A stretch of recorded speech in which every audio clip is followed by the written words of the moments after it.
ഇറാനിൽ ആക്രമണം കടുപ്പിച്ച് America. ജോർദാനിലെ Iran ആക്രമണത്തിൽ 2 അമേരിക്കൻ സൈനികർ കൊല്ലപ്പെട്ടതിന് പിന്നാലെയാണ് US നടപടി. പശ്ചിമേഷ്യയിൽ നിന്ന് അമേരിക്കൻ സാന്നിധ്യം തുടച്ചു നീക്കുമെന്നാണ് ഇറാന്റെ വെല്ലുവിളി. വിനോദ് ചേരുന്നുണ്ട് വിശദാംശങ്ങളുമായി. വിനോദ്, അമേരിക്ക ആക്രമണം കൂടുതൽ കടുപ്പിക്കുന്നു. ഇപ്പോഴിതാ 2 സൈനികർ കൂടി കൊല്ലപ്പെടുന്ന സാഹചര്യമുണ്ടാകുന്നു. അങ്ങനെയെങ്കിൽ ഇനിയും കൂടുതൽ ആക്രമണം രൂക്ഷമാകുമെന്ന് വേണോ കരുതാൻ? അനുശ്രീ, സ്ഥിതി വഷളാകുന്ന നിലയിലേക്കാണ് ഇപ്പോൾ കാര്യങ്ങൾ പോകുന്നത്. ഇറാന്റെ ആക്രമണത്തിൽ 2 അമേരിക്കൻ സൈനികർ കൊല്ലപ്പെടുകയും 4 സൈനികർക്ക് പരിക്കേൽക്കുകയും ചെയ്തു. ജോർദാനിലേക്കാണ് ഇറാൻ ആക്രമണം നടത്തിയത്. ബാലിസ്റ്റിക് മിസൈൽ ആക്രമണത്തിലാണ് ഈ 2 സൈനികർ കൊല്ലപ്പെട്ടത്. 2 പേരുടെ പേര് ഇതുവരെ അമേരിക്ക പുറത്തുവിട്ടിട്ടില്ല. സെൻട്രൽ കമാൻഡ് പക്ഷേ ഈ കാര്യം സ്ഥിരീകരിച്ചിട്ടുണ്ട്. സൈനികരുടെ കുടുംബാംഗങ്ങളെ ഈ വിവരം അറിയിച്ച ശേഷം പേരുവിവരങ്ങൾ പുറത്തുവിടുമെന്നാണ് പെൻറ്റഗൺ വ്യക്തമാക്കുന്നത്. അതേസമയം അമേരിക്ക ഇതിനുള്ള തിരിച്ചടിക്ക് ഒരുങ്ങുകയാണ്. നേരത്തെ തന്നെ ഹോർമൂസിൽ അമേരിക്കൻ പടക്കപ്പലുകൾ തുടരുകയാണ്. ഒരു ഘട്ടത്തിൽ പിൻവലിച്ചതാണ്. ഇപ്പോൾ സൈനിക നീക്കത്തിലേക്ക് അമേരിക്ക പോകുന്നു. ഇറാന്റെ വിവിധ കേന്ദ്രങ്ങളിലേക്കുള്ള ആക്രമണമുണ്ട്. നേരത്തെ തെക്കൻ കേന്ദ്രങ്ങളിലേക്കാണ്, ഇറാന്റെ തെക്ക് ഭാഗത്താണ് ആക്രമണമെങ്കിൽ ഇപ്പോൾ വടക്ക് ഭാഗത്തുകൂടി അമേരിക്കയുടെ ആക്രമണം തുടരുകയാണ്. കഴിഞ്ഞ ദിവസം ഏതാണ്ട് 40 ഇടങ്ങളിലാണ് അമേരിക്കയുടെ ആക്രമണം ഉണ്ടായത്. നേരത്തെ ഈ ആണവോർജ്ജ കേന്ദ്രങ്ങൾ, പാലം, റോഡുകൾ ഒക്കെ ആയിരുന്നു ആക്രമിച്ചതെങ്കിൽ ഇപ്പോൾ സിവിലിയൻസിന് കൂടി പരിക്കേൽക്കുന്ന തരത്തിലേക്ക് അമേരിക്കൻ ആക്രമണം മാറിയതായി അന്താരാഷ്ട്ര മാധ്യമങ്ങൾ റിപ്പോർട്ട് ചെയ്യുന്നുണ്ട്. ഇറാനാകട്ടെ രണ്ടും കൽപ്പിച്ചുള്ള ഒരു നിലപാടിലേക്കാണ്.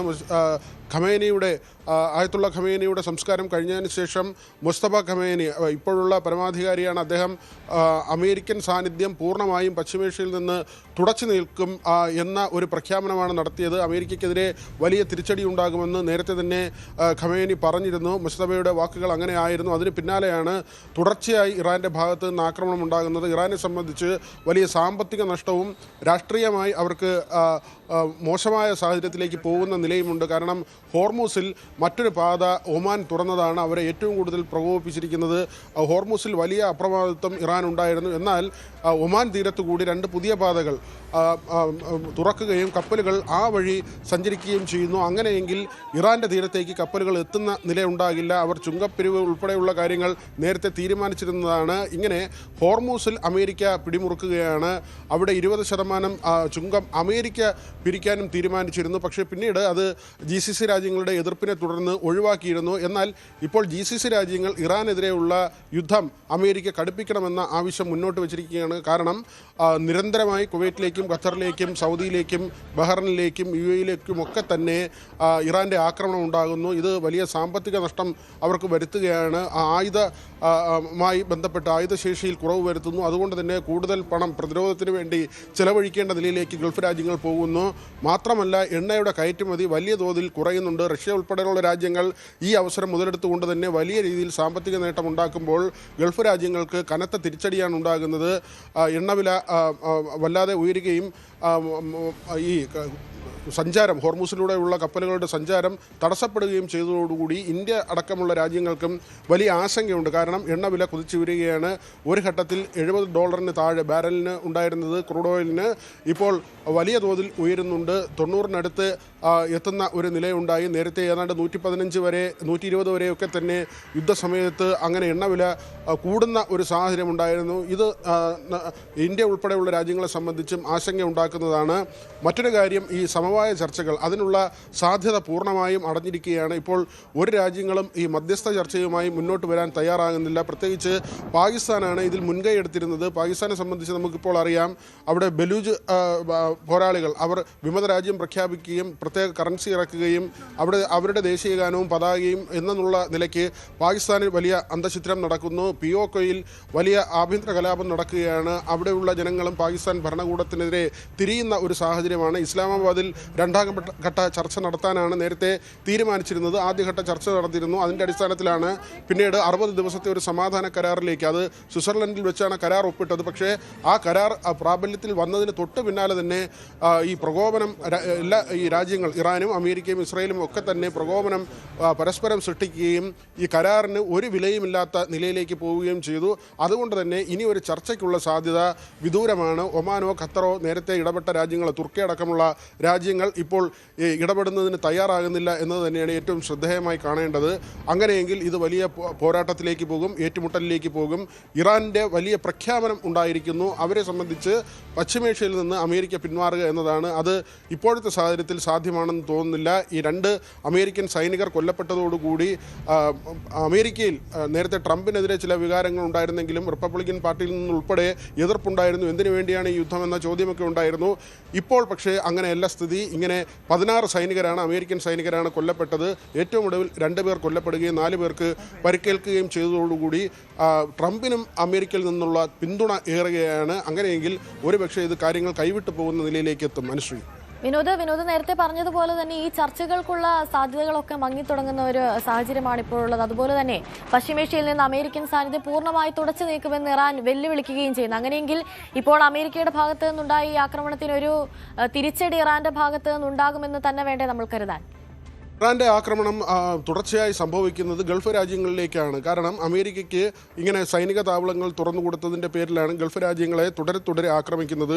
ഇത് അവിടെയുള്ള ജനങ്ങൾക്ക്, പ്രത്യേകിച്ച് നമുക്കറിയാം മലയാളികൾ ഉൾപ്പെടെ നിരവധി ആളുകൾ നമ്മുടെ രാജ്യത്ത് നിന്നും തൊഴിൽ തേടി ഗൾഫിലേക്ക് പോയിട്ടുണ്ട്. ഇവർക്കൊക്കെ തന്നെ ആശങ്ക ഉണ്ടാക്കുന്ന നിലയിലാണ് ഈ ആക്രമണങ്ങൾ നടക്കുന്നത്. പലപ്പോഴും സൈനിക കേന്ദ്രങ്ങളിലേക്കാണ് ഇറാന്റെ ആക്രമണം ഉണ്ടായത്. പക്ഷേ അത് ജനവാസ മേഖലകളിലേക്ക് മാറിയാൽ വലിയ ബുദ്ധിമുട്ടുണ്ടാക്കും. ഇപ്പോൾ ജോർദാനിൽ ഉണ്ടായ ആക്രമണം അമേരിക്കൻ സൈനിക താവളത്തിന് നേരെയാണ് ആക്രമണം ഉണ്ടായത്. അവിടെ ഈ ബാലിസ്റ്റിക് മിസൈൽ ഉപയോഗിച്ചത് വഴിയാണ് 2 സൈനികർ കൊല്ലപ്പെട്ടത്. 4 പേർക്ക് പരിക്കേൽക്കുകയും ചെയ്തു. ഇവർ ജോലിയിൽ തിരികെ പ്രവേശിച്ചിട്ടുണ്ട്. പരിക്കേറ്റ ആളുകൾ പ്രവേശിച്ചതായി സെൻട്രൽ കമാൻഡിൻ്റെ വിശദീകരണ കുറിപ്പ് ഇതിനകം തന്നെ വന്നിട്ടുണ്ട്. പക്ഷേ മറ്റ് 2 സൈനികരുടെ കാര്യങ്ങൾ ഇതുവരെ വിശദീകരിച്ചിട്ടില്ല. ഇങ്ങനെ 16 സൈനികർ കൊല്ലപ്പെടുമ്പോൾ അമേരിക്കയെ സംബന്ധിച്ച് അവർ മിണ്ടാതിരിക്കുമെന്ന് കരുതുക വയ്യ. തീർച്ചയായും ഹോർമൂസാണ് അവരുടെ ലക്ഷ്യം. ഇറാനെ ഉന്മൂലനം ചെയ്യുക എന്ന ഒരു നീക്കമാണ് അമേരിക്കയുടെ ഭാഗത്തു നിന്നുണ്ടാകുന്നത്. നേരത്തെ തന്നെ ആഭ്യന്തര കലാപമാണ് അമേരിക്ക പ്രതീക്ഷിച്ചത്.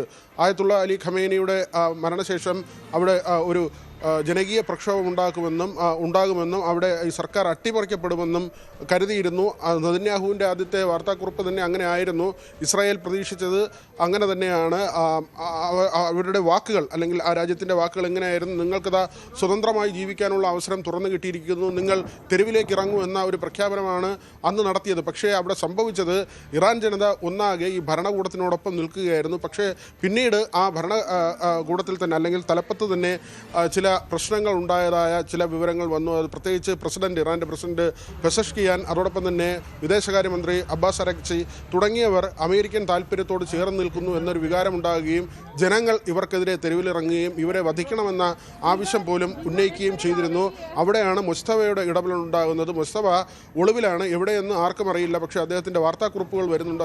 അദ്ദേഹത്തിൻ്റെ പ്രസ്താവനകളായി ഇറാൻ മാധ്യമങ്ങൾ റിപ്പോർട്ട് ചെയ്യുന്നുണ്ട്. അമേരിക്കയെ ഇല്ലാതാക്കുക, അമേരിക്കയെ തുടച്ചു നീക്കുക തുടങ്ങിയ പ്രസ്താവനകളാണ് മുസ്തഫയുടെ ഭാഗത്തു നിന്ന് വരുന്നത്. തീർച്ചയായും ഇറാന്റെ ജനത ആ വാക്കുകളെ മുഖവിലിക്കെടുക്കുകയും അവർ അതിന് ഐക്യദാർഢ്യം പ്രഖ്യാപിക്കുകയും അമേരിക്കയ്ക്കെതിരെയുള്ള പോരാട്ടത്തിൽ അണിനിരക്കുകയും ചെയ്യുന്നു എന്നതാണ് ഇപ്പോഴത്തെ സാഹചര്യം. അങ്ങനെയെങ്കിൽ ഇത് വലിയ യുദ്ധത്തിലേക്ക് പോകാനുള്ള എല്ലാ സാധ്യതയുമുണ്ട്. അനുശ്രീ, വിനോദ്, ആക്രമണം കൂടുതൽ രൂക്ഷമാകുന്ന ഒരു സാഹചര്യമുണ്ട്. ചർച്ചകൾക്കുള്ള സാധ്യതകളൊക്കെ മങ്ങുന്ന സാഹചര്യം. അങ്ങനെയെങ്കിൽ ഇനി ഇരു രാജ്യങ്ങളും തമ്മിലുള്ള സംഘർഷം അവസാനിപ്പിക്കാനുള്ള ഒരു പോംവഴി എന്താണ് എന്നുള്ളൊരു ചോദ്യം അവിടെ ബാക്കിയാവുകയാണ്.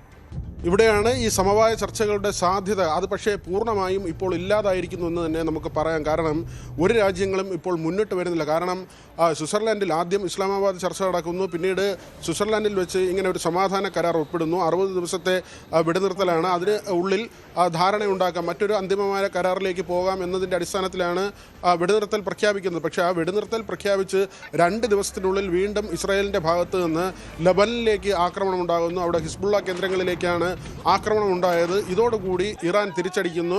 ഗൾഫിലെ രാജ്യങ്ങൾക്ക് നേരെ ആക്രമണം ഉണ്ടാകുന്നു. അമേരിക്കയ്ക്ക് പിന്തുണ പ്രഖ്യാപിച്ചിട്ടുള്ള, അല്ലെങ്കിൽ സൈനിക താവളങ്ങൾ തുറന്നു കൊടുത്തിട്ടുള്ള രാജ്യങ്ങളിലേക്ക് ഇറാന്റെ ആക്രമണം ഉണ്ടാകുന്നു. അമേരിക്ക തിരിച്ച് ആക്രമിക്കുന്നു. ഹോർമൂസ് വളരെ പെട്ടെന്ന് തന്നെ അടയ്ക്കുകയും ചെയ്യുന്നു. കാരണം ഹോർമൂസിലൂടെയുള്ള കപ്പൽ ഗതാഗതം അത് വളരെ സുഗമമായി നടന്നാൽ മാത്രമേ പല രാജ്യങ്ങൾക്കും ഈ ഇന്ധന പ്രതിസന്ധി ഒഴിഞ്ഞു കിട്ടൂ. ഇന്ത്യ അടക്കമുള്ള രാജ്യങ്ങൾക്ക് പ്രതിസന്ധിയുണ്ട്. ലോകത്താകമാനം വേണ്ട എണ്ണയുടെ 1/5 കടന്നു പോകുന്നത് ഹോർമൂസ് വഴിയാണ്. അത് അടയ്ക്കുക എന്നത് തന്നെയാണ് ഈ വജ്രായുധമായി ഇരു രാജ്യങ്ങളും കാണുന്നത്. അവരെ സംബന്ധിച്ച് ഏറ്റവും വലിയ തുറപ്പിച്ചിട്ട് ഇറാനെ സംബന്ധിച്ച് ഹോർമൂസ് അടയ്ക്കുക എന്നതാണ്. അത് വലിയ പ്രതിസന്ധി ഉണ്ടാക്കും. മാത്രമല്ല അവർ ഈ ഹൂതികളുമായി ചേർന്നുകൊണ്ട് ചെങ്കടൽ അടച്ചുകൊണ്ട് അങ്ങനെ സൂയസ് കനാൽ വഴിയുള്ള ഗതാഗതവും തടയുന്നതിന് വേണ്ടി, കപ്പലുകളുടെ സഞ്ചാരം തടയുന്നതിന് വേണ്ടിയുള്ള നീക്കം നടത്തുന്നുണ്ട്. അങ്ങനെയെങ്കിൽ വലിയ പ്രതിസന്ധിയിലേക്ക് ഈ യൂറോപ്യൻ രാജ്യങ്ങളടക്കം പോകുന്ന നിലയുണ്ടാകും. അതുവഴിയുള്ള ചരക്ക് നീക്കം വലിയ പ്രതിസന്ധിയിലേക്ക് പോകും. അവിടെയാണ് ഈ നാറ്റോയുടെ പിന്തുണ ഇപ്പോൾ യു എസിന് കിട്ടിയിരിക്കുന്നത് അല്ലെങ്കിൽ ഇസ്രായേലിന് കിട്ടിയിരിക്കുന്നത് നമുക്കറിയാം. നാറ്റോ കഴിഞ്ഞ ദിവസം യോഗം ചേരുകയും ഇറാനെ ആക്രമിക്കുന്നതിന് വേണ്ടിയുള്ള എല്ലാ പിന്തുണയും നൽകുകയും ചെയ്തിട്ടുണ്ട്. അവിടെയാണ് ഹംഷഹരി പോലുള്ള ഇറാൻ മാധ്യമങ്ങൾ 13 ലോക നേതാക്കളുടെ, അതായത് ഇറാനെതിരെ നിൽക്കുന്ന 13 ലോക നേതാക്കളുടെ പേര് വിവരം പുറത്തുവിട്ടത്, വധിക്കേണ്ട ആളുകളുടെ പട്ടിക പുറത്തുവിട്ടത്.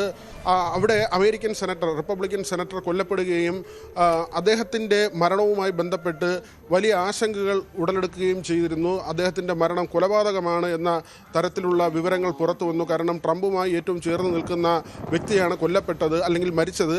അത് അദ്ദേഹത്തിൻ്റെ ശരീരത്തിൽ വിഷം ചെന്ന് അദ്ദേഹം മരിക്കുകയായിരുന്നു എന്ന തരത്തിലുള്ള വിവരങ്ങൾ പിന്നീട് അല്ലെങ്കിൽ അങ്ങനെയുള്ള അഭ്യൂഹങ്ങളൊക്കെ പുറത്തു വന്നു. പക്ഷേ മരണകാരണം സംബന്ധിച്ച് ഇതുവരെ അമേരിക്കയുടെ ഭാഗത്ത് നിന്ന് വലിയൊരു വിശദീകരണം വന്നില്ല. അദ്ദേഹത്തിൻ്റെ ഹൃദയത്തിനുണ്ടായ തകരാറാണ് എന്ന ഒരു കാര്യമാണ് പറയുന്നത്. പക്ഷേ അതിനുശേഷം ട്രംപ് പറഞ്ഞത് തന്നെ വധിക്കാൻ ശ്രമിച്ചാൽ 1000 മിസൈലുകൾ തയ്യാറാക്കി വെച്ചിട്ടുണ്ട് ഇറാനിലേക്ക് അയക്കാൻ എന്നതാണ്. അതായത് ട്രംപ് പോലും ഭയപ്പെടുന്ന നിലയിലേക്ക് ഈ മരണം മാറി എന്നത് വളരെ വസ്തുതാപരമായ ഒരു കാര്യമാണ്. പലപ്പോഴും ട്രംപിൻ്റെ അനുയായികൾ കൊല്ലപ്പെടുന്ന ക്രിക്കിനെ പോലുള്ള ആളുകൾ, ഒരുപക്ഷെ അത് അമേരിക്കയിൽ തന്നെ നടന്ന കൊലപാതകമാണ്, അവിടെയുള്ള പൗരൻ തന്നെയാണ് അങ്ങനെ വധിച്ചതെങ്കിൽ പോലും പലപ്പോഴും ട്രംപിൻ്റെ അനുയായികൾ കൊല്ലപ്പെടുന്ന ഒരു സാഹചര്യമുണ്ട്. ട്രംപ് ഭയന്നോ എന്ന ഒരു ചോദ്യം പോലും ഒരു ഘട്ടത്തിൽ ഉയർന്നു വരുന്നൊരു സാഹചര്യം ഉണ്ടായിരുന്നു. ഏതായിരുന്നാലും മധ്യസ്ഥ ചർച്ചകൾക്കുള്ള സാധ്യതകളെല്ലാം അടഞ്ഞിരിക്കുന്നു. പ്രത്യേകിച്ച് പാകിസ്ഥാനിൽ വലിയ അന്തഃഛിദ്രം നടക്കുകയാണ്. പാകിസ്ഥാനാണ് ഇതിനുവേണ്ടി മുന്നിട്ടിറങ്ങിയത്. പക്ഷേ അവരുടെ രാജ്യത്ത് തന്നെ ഇപ്പോൾ വലിയ പ്രശ്നം നടക്കുമ്പോൾ അവർക്ക് ഈ ചർച്ചയുമായി മുന്നോട്ട് പോകാനുള്ള ഒരു സാധ്യത ഇല്ല എന്ന് തന്നെയാണ് മനസ്സിലാക്കുന്നത്.